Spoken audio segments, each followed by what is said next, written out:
ప్రభుత్వం మీ గెలుపుకి నాంది అనుకోవాలా? 100%. ఈ రోజు కేటీఆర్ గారి మీటింగ్ తోటి ఇంకా తెలిసిపోయింది.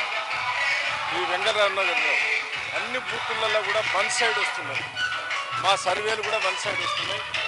100% నేను చెప్తున్నా కదా, రేవంత్ రెడ్డి గారి పిచ్చి పిచ్చి మాటలు, అబద్ధ మాటలు, బోకస్ మాటలు, ఇప్పుడు పిచ్చి పిచ్చిగా మాట్లాడటం వల్ల ఇంకా ప్రజలలో వీళ్ళకి ఇంకా బుద్ధి రాలేదు.